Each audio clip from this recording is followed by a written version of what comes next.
God bless you. Bien, hermanos, es un privilegio, es un honor, estoy agradecido con el Señor por la bendición de estar aquí con ustedes, poder presentar la palabra del Señor. Nelson.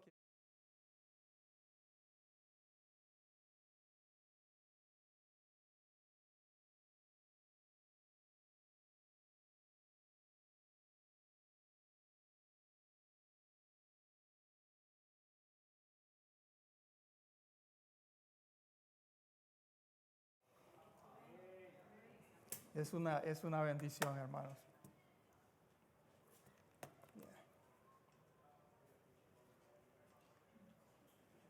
Aguántenme un poquito.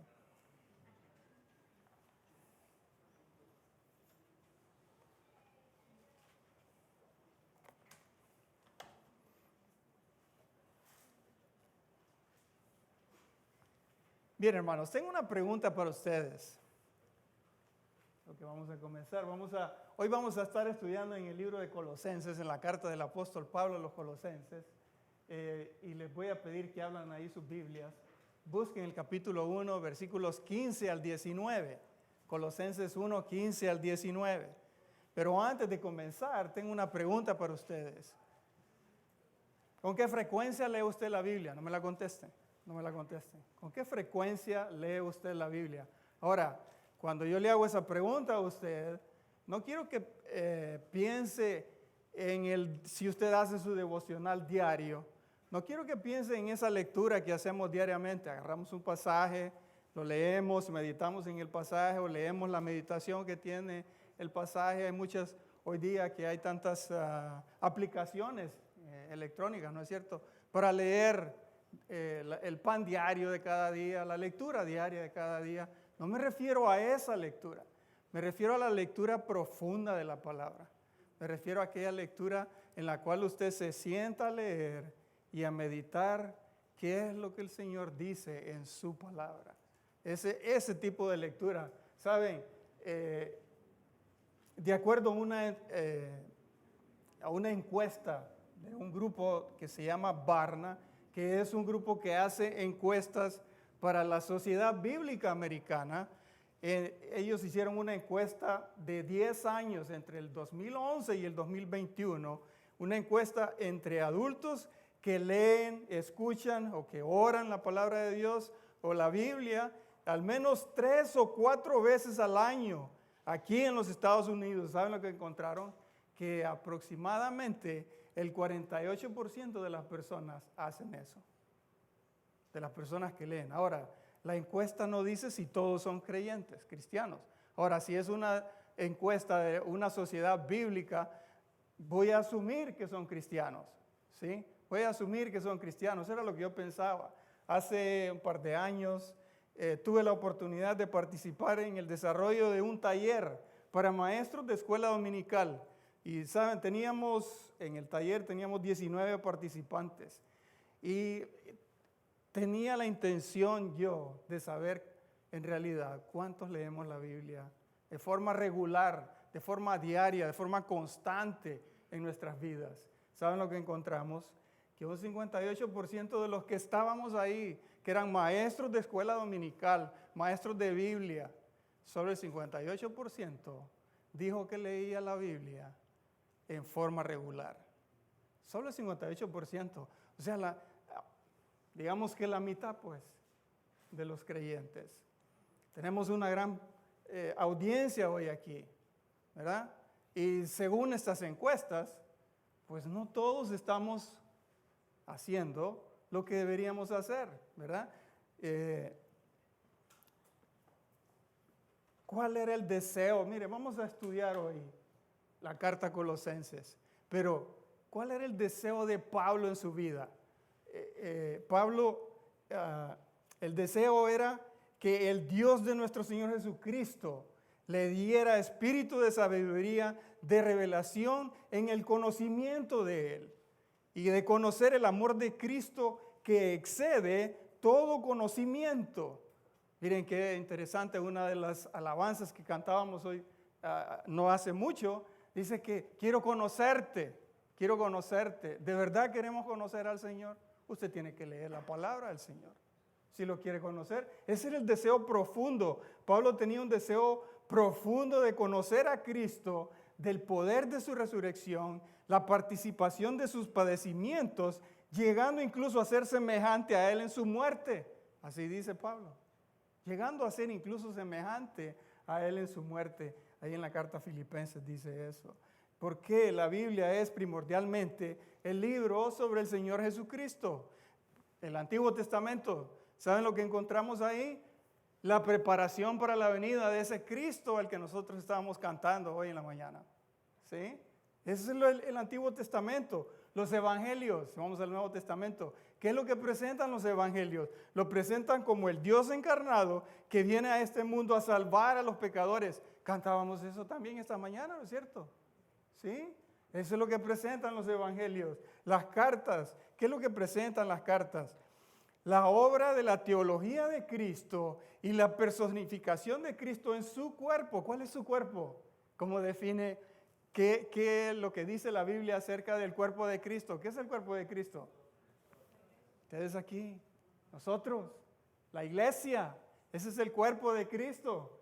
Eso lo encontramos ahí en las epístolas. Y finalmente, cuando nos vamos al Apocalipsis, ¿qué es lo que vemos? Presenta a Cristo sobre el trono como Rey de Reyes y Señor de Señores. ¿No cantábamos eso hoy también en la mañana? Tú eres el Rey de Reyes, Señor de Señores. ¿Sí? Eso era lo que cantábamos. Pero miren, de todas las enseñanzas de la Biblia sobre Jesucristo, ninguna es más significativa que esta enseñanza de Colosenses. Colosenses 1, 15 al 19. ¿Sí? Este poderoso pasaje remueve cualquier duda innecesaria, cualquier confusión acerca de la verdadera identidad de Jesucristo. Es de vital importancia entonces que nosotros tengamos el verdadero concepto, el entendimiento correcto de la fe cristiana. Busquen ahí en sus Biblias entonces. Les voy a pedir que se pongan de pie.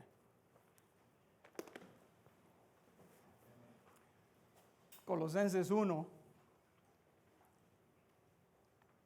15 al 19. Si lo tienen, amén. Amén. Dice así la palabra del Señor. Él es la imagen del Dios invisible, el primogénito de toda creación, porque en Él fueron creadas todas las cosas, las que hay en los cielos y las que hay en la tierra, visibles e invisibles, sean tronos, sean dominios, sean principados, sean potestades. Todo fue creado por medio de Él y para Él. Y Él es antes de todas las cosas, y todas las cosas en Él subsisten. Y Él es la cabeza del cuerpo, que es la iglesia. Él, que es el principio, el primogénito de entre los muertos, para que en todo tenga la preeminencia, por cuanto agradó al Padre que en Él habitase toda plenitud. Padre Celestial, usa a tu siervo para hablar a nuestros corazones y entender tu palabra, Señor, el día de hoy, esta mañana. Ayúdanos, Señor, a poner en práctica lo que tú tienes preparado para nosotros en esta mañana. En el nombre de Cristo te lo pido. Amén. Pueden sentarse, hermanos.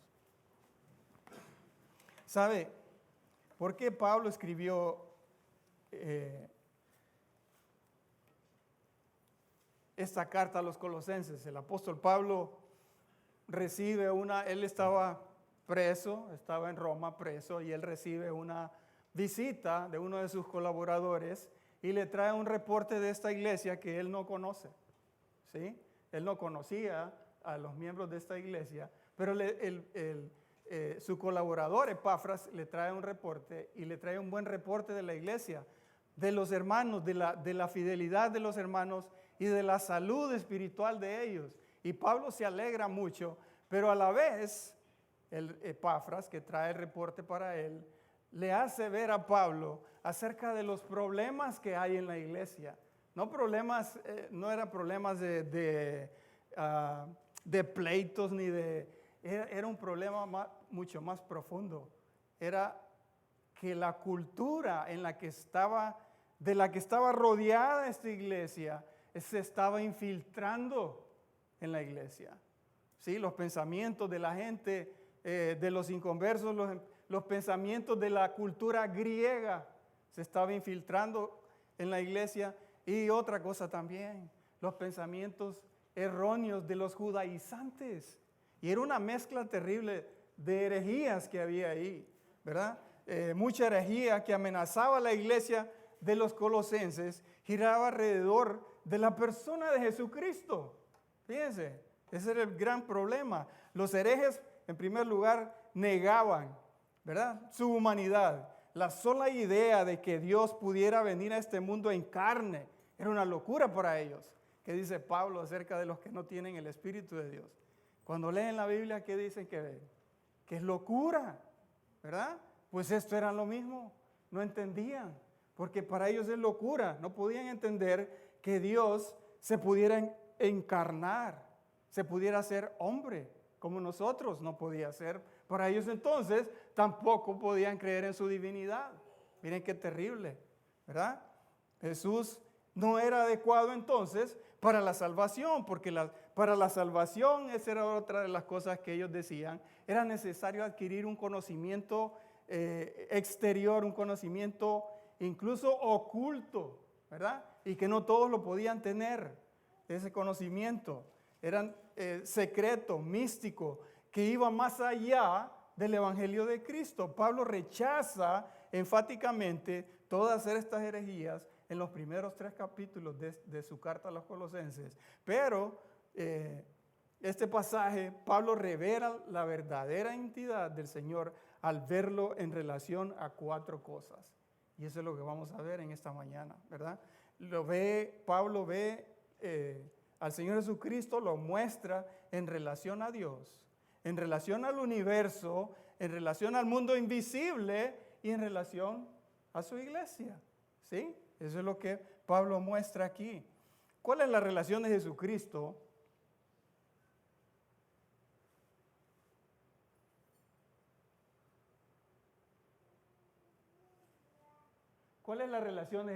con Dios?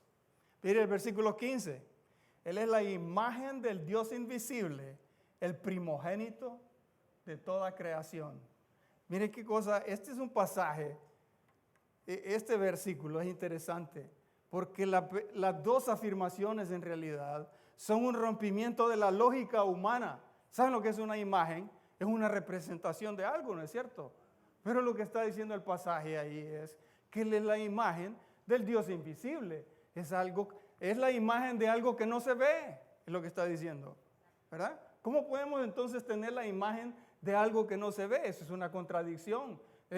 Contradice la lógica humana, como toda doctrina bíblica contradice la lógica humana. ¿Saben por qué? Porque queremos resolver las doctrinas bíblicas con la lógica humana. Mi mente está fascinada con los números. Y los números funcionan con lógica. 1 más 1 es 2. ¿Verdad? Y por mucho que las escuelas hoy quieran poner que a lo mejor no es 2, ¿verdad? Y que quieran enseñarle a los niños que hay otra forma de encontrar que 1 más 1 es 2. No, hermanos, la lógica dice que 1 más 1 es 2. ¿No es cierto? Así funcionan las matemáticas. No hay misterio en las matemáticas. En la doctrina bíblica, ¿saben la diferencia? Es que hay un misterio. Ahora, Pablo revela ese misterio aquí, pero hay muchos misterios en la Biblia que no se nos revelan.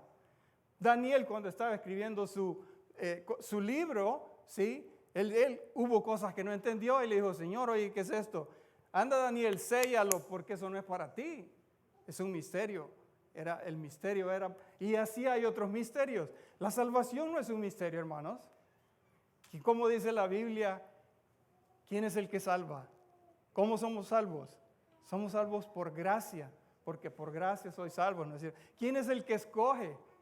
Dios es el que escoge, ¿no es cierto? Dios es el que nos predestina, Él es el que nos salva por su gracia, ¿ok? Eso es lo que decimos, ¿no? Pero por otro lado, entonces, ¿cuál es la responsabilidad? Si Dios nos salva, entonces, ¿cuál es la responsabilidad del hombre? Pero si es que tenemos responsabilidad, ¿sí? Porque el hombre tiene que escuchar el mensaje, creerlo y aceptarlo, ¿sí? Esa es la responsabilidad del hombre. Entonces, bueno, ¿cómo es? ¿Dios escoge y Él salva porque Él quiere o es el hombre que escucha el mensaje y lo recibe? ¿Cuál es? Porque no, en la lógica humana es una contradicción, ¿no es cierto? Pero en la lógica divina no. Y ese es un misterio que ni usted y yo podemos revelar, porque sí es cierto, Dios escoge, pero es cierto que usted tiene la responsabilidad. Y dice que, es más, dice que estamos muertos en nuestros delitos y pecados. Entonces, ¿cómo vamos a escoger si estamos muertos? Dios es el que nos revive, ¿sí?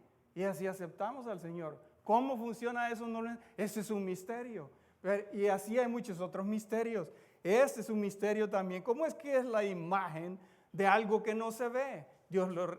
Pablo lo revela aquí, ¿verdad? Lo que quiere decir es que la verdadera y máxima revelación del Padre es Jesucristo. El rostro invisible de Dios se hizo ver a los ojos de los hombres en el rostro de Jesús.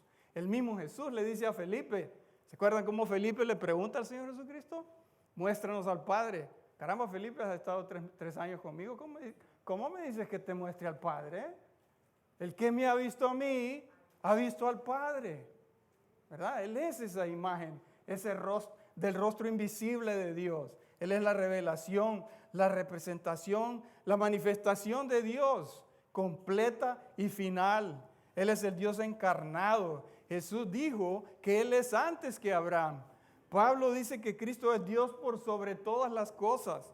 De manera que pensar menos acerca de que Jesús, de lo que Jesús es una blasfemia y es evidencia de que tenemos una mente cegada. Cuando alguien niega la deidad de Cristo, tiene la mente cegada.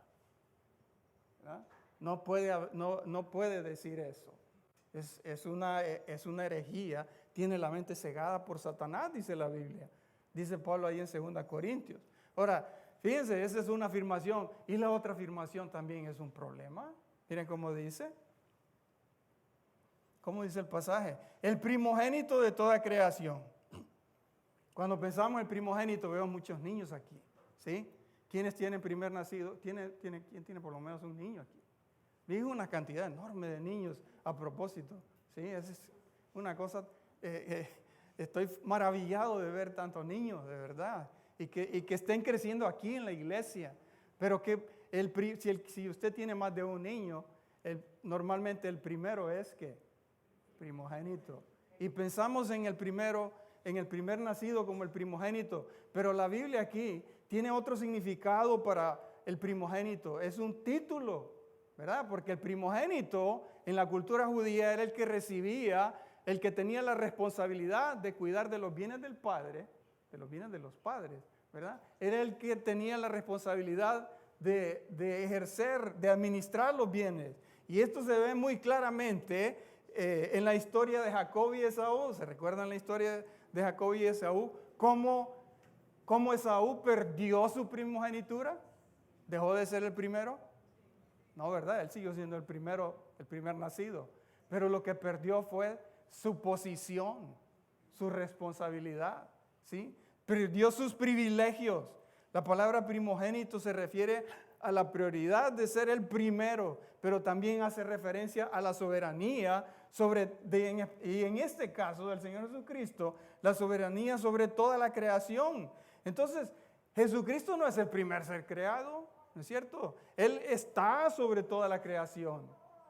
Por eso dice que Él es el primogénito de la creación. Él está sobre su creación.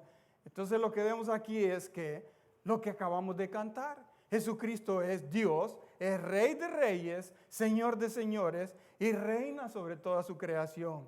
Ahora, la pregunta para usted y para mí, ¿es Jesús el Rey y Señor de mi vida? Amén, amén, amén. Ese amén debe ser fuerte, ¿verdad? Así como cuando lo cantábamos, que Él es Rey y Señor, pues hagámoslo personal. Él es Rey y Señor de mi vida, ¿sí? Eso es lo que debería ser. Eso es en relación a Dios, la relación de Jesucristo con Dios. ¿Quién es Jesucristo en relación con el universo? Versículos 16 y 17.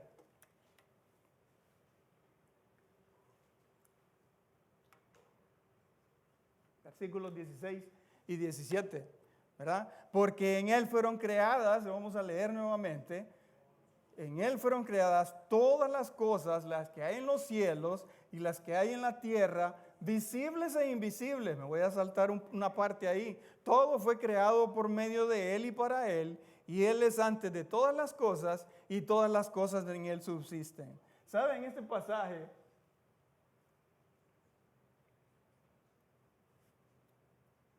Yo creo que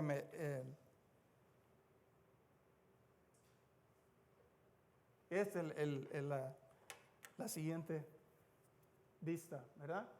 Es más, es la siguiente, ¿verdad? Porque en Él fueron creadas todas las cosas, dice. Las que hay en los cielos y las que hay en la tierra, visibles e invisibles, todo fue creado por medio de Él y para Él, y Él es antes de todas las cosas, y todas las cosas en Él subsisten. Todas las cosas en Él subsisten. Este pasaje nos da las dos razones por las que Jesús tiene esta primogenitura de la creación, ¿sí? No hay un solo elemento que escape de su soberanía. ¿Lo ven ahí? Si hablamos de cosas que están en nuestro contorno, las cosas visibles, Él es creador. Si hablamos de cosas que están fuera de nuestra realidad, las cosas invisibles, Él es el creador. Jesús es creador de todo lo que vemos y de todo lo que no vemos. Fíjense, uno de los grandes problemas que tiene la ciencia moderna, bueno, la ciencia de hoy y la de siempre, es cómo fue creado el universo. ¿Cómo es que este gran planeta y todo lo demás, las estrellas y todo, están ahí y parece que están suspendidas? ¿Verdad? ¿En qué se sostienen? ¿Cómo es que están ahí? ¿Cómo es que no se caen? No se van para arriba. ¿Verdad? ¿Qué es lo que hace que estén ahí suspendidas?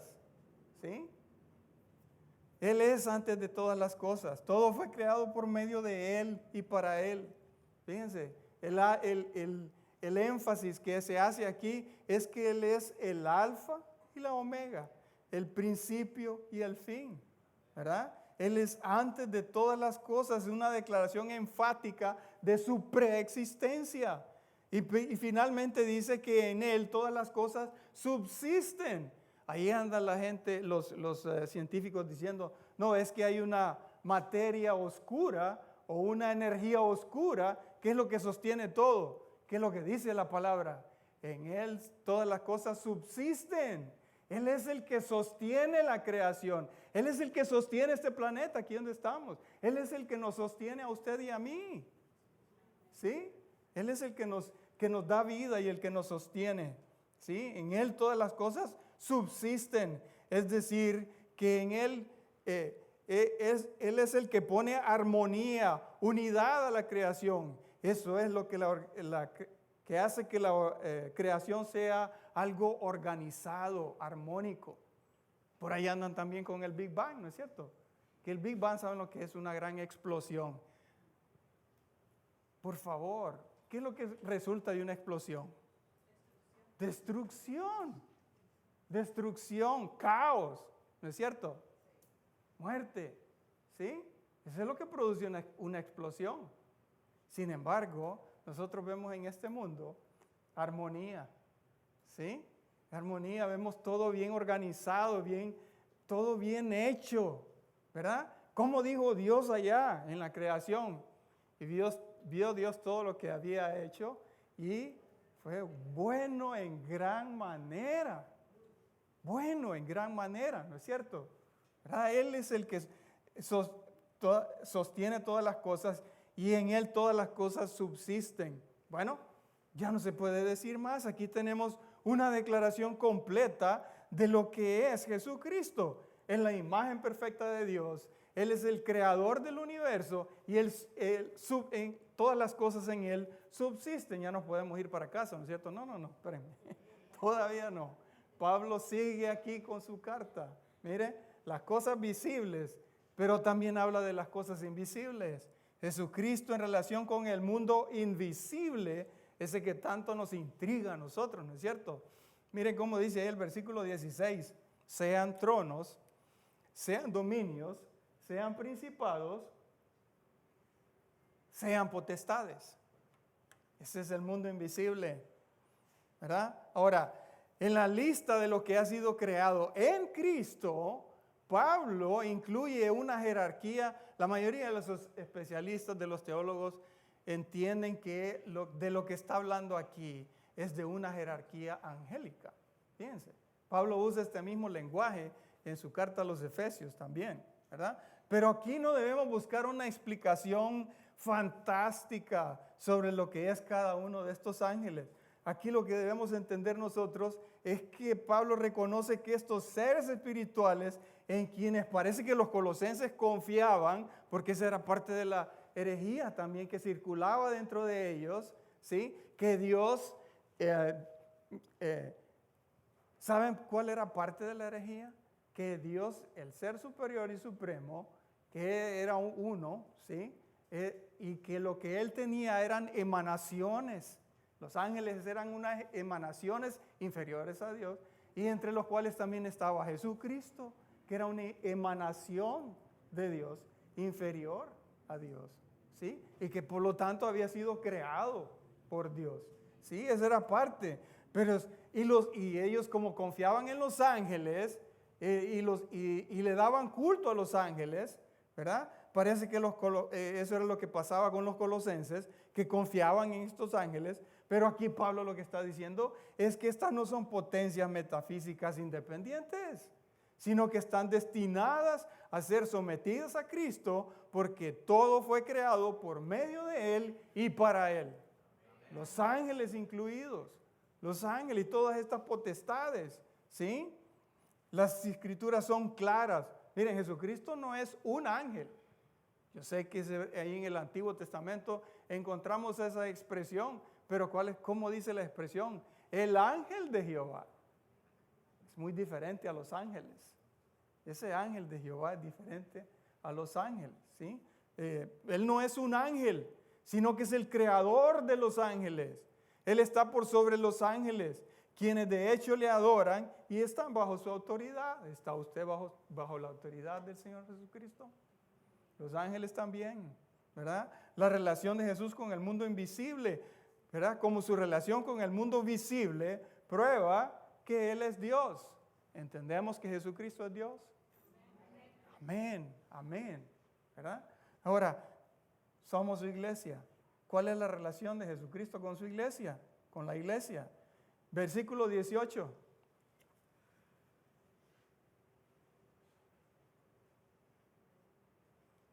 Y Él es la cabeza del cuerpo, que es la iglesia. Él, que es el principio, el primogénito de entre los muertos, para que en todo tenga la preeminencia. Pablo presenta aquí 4 verdades grandes acerca de Cristo con relación a la iglesia. Él es la cabeza del cuerpo, que es la iglesia, dice. Miren, hay muchas metáforas en la Biblia para describir la iglesia, ¿no es cierto? A veces se describe como un edificio, ¿verdad? Se describe como una familia, o como el reino, como una viña, un rebaño, ¿verdad? Una novia incluso. ¿Sabe? Usted y yo somos la novia. ¿Verdad? Es una metáfora que describe cómo la Biblia describe la iglesia. Pero aquí Pablo nos está diciendo lo que verdaderamente es la iglesia. La iglesia es el cuerpo de Cristo y Él es la cabeza. Él es la cabeza. Él controla cada parte del cuerpo, le da dirección, le da energía, coordina la diversidad dentro del cuerpo. Esa palabra famosa hoy día, ¿no? Diversidad. ¿Hay diversidad aquí? Cuando pensamos en diversidad, ¿en qué pensamos? Pensamos en raza, ¿verdad? Blancos, negros, indios, ¿sí? Mestizos, ¿sí? De un país, de otro país. ¿Saben de qué diversidad está hablando ahí? De diversidad de dones, de diversidad de ministerios. Porque para Dios todos somos iguales, hermanos. ¿Sí? Todos somos iguales y tenemos el mismo valor para Dios. Así que esa diversidad de la que está hablando ahí, no es ese tipo de diversidad, es la diversidad de dones. Dios le ha dado un don a cada uno en su iglesia para que lo use, para ministrar a otros, para el crecimiento de su cuerpo, la iglesia, ¿verdad? Dones y ministerios. Quiero aprovechar la oportunidad para decirles que ustedes tienen un grupo de alabanza aquí maravilloso, hermanos. Jóvenes que están dedicados al servicio de adorar al Señor y a dirigirnos en nuestra adoración al Señor.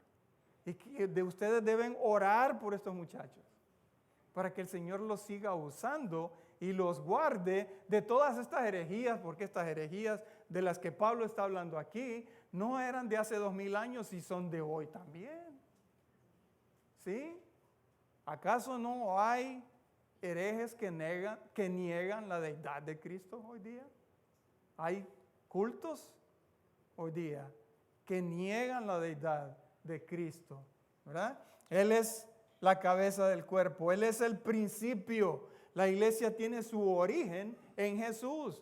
Dios lo escogió a Él desde antes de la fundación del mundo. Y como cabeza, Él es el jefe de la iglesia. Y como principio, Él es el que origina la iglesia. Miren. Él es el primogénito de entre los muertos, ¿verdad? Todos los que han sido resucitados de entre los muertos o que serán resucitados, ¿verdad? Entre los muertos. Cristo es el de mayor rango. Usted me puede decir, bueno, pero es que hubo algunos que resucitó primero, por ejemplo, Lázaro. A ver, ¿dónde está Lázaro? No lo veo yo por aquí, a menos que alguien se llame Lázaro aquí, ¿verdad?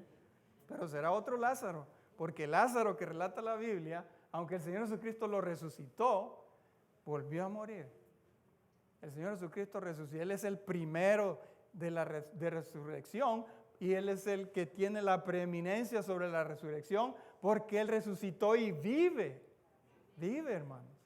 Él está sentado a la diestra del Dios Padre, ¿verdad? Primogénito entre los muertos, y para que en todo, entonces dice ahí el pasaje, tenga la preeminencia como resultado de su muerte y de su resurrección. Jesús tiene el primer lugar en todo. Entonces la pregunta para usted y para mí, ¿tiene Jesús el primer lugar en mi vida? ¿Verdaderamente? ¿Sí? ¿Verdaderamente tiene Jesús el primer lugar en mi vida? Y miren cómo concluye, versículo 19. Por cuanto agradó al Padre que en Él habitase toda la plenitud. Miren la preeminencia de Cristo.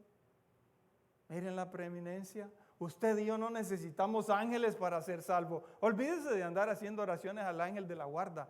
Eso no. Nuestras oraciones deben ser al Señor Jesucristo. Nuestra adoración debe ser a Cristo. ¿Sí? Él es el que murió en la cruz y pagó por nuestros pecados para que nosotros pudiéramos tener vida. ¿Sí? En Cristo y solamente en Él es que usted y yo estamos completos. Jesús reina supremo sobre el mundo visible, sobre el mundo invisible y sobre su iglesia. Cantábamos hoy en la mañana, ¿no es cierto? Que Él es el Rey de Reyes, Él es Señor de Señores. ¿Es Jesús el Rey de su vida? ¿Es Jesús el Señor de su vida? Esa es la pregunta que debemos hacernos. Inclinemos nuestros rostros y examinémonos. Yo quiero que usted haga un examen a conciencia de su vida. Y usted se pregunte, yo sé que estamos diciendo, sí, Él es Rey de Reyes, sí, Él es Señor de Señores. Pero ¿está mostrado eso en mi vida? ¿Conozco yo a ese Rey de Reyes y Señor de Señores para que Él verdaderamente haga con mi vida lo que Él quiere? ¿Sé yo con certeza cuál es su voluntad para mi vida? ¿Estoy haciendo yo uso de los dones, de todo lo que Él me da para servirle?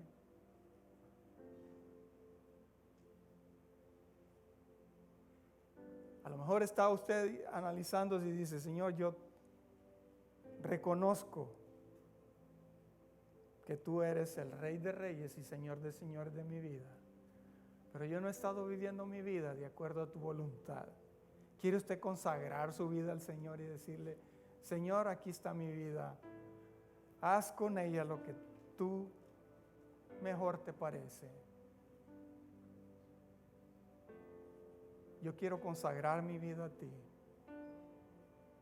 ¿Hay alguien aquí en esta mañana que ya conoce al Señor Jesucristo, que el Señor Jesucristo es su Señor y Salvador, pero usted no ha estado viviendo su vida de acuerdo a la voluntad de Dios, en lo que Él quiere para su vida?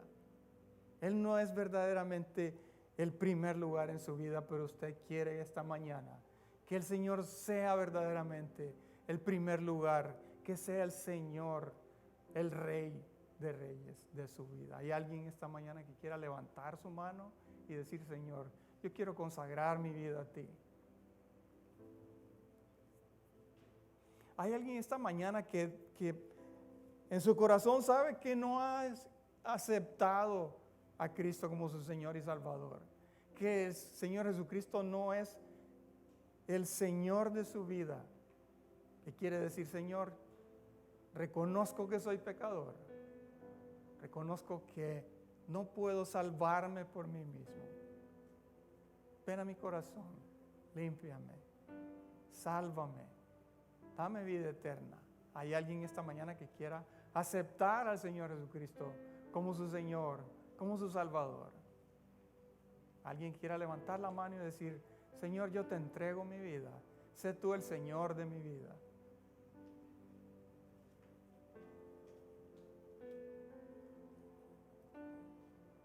Padre bendito, yo te doy gracias por tu palabra, porque no regresa vacía. Ayúdanos a conocerte verdaderamente como tú quieres que te conozcamos, para vivir la vida que tú tienes preparado para cada uno de nosotros. Gracias por tu palabra, Señor, que habla en nuestros corazones y sabemos que no regresa vacía. Gracias, Señor, por tus misericordias. Gracias por esta iglesia, Señor, que te da a ti la honra y la gloria, que podemos cantar verdaderamente que tú eres Rey de Reyes y Señor de Señores. Tú eres el creador de todo este universo y sobre todo creador de cada uno de nosotros, para que nosotros te demos a ti la honra y la gloria. Sigue bendiciendo, Señor, esta congregación. Sigue dándoles ese amor y ese deseo por proclamar tu palabra. Yo te pido por mi hermano, el pastor Nelson, Señor, que tú le sigas dando a él sabiduría para que él siga instruyendo a tu pueblo, Señor, y cuidando de tus ovejas. Gracias, Padre. En el nombre de Cristo oramos. Amén. Que Dios les bendiga, hermano.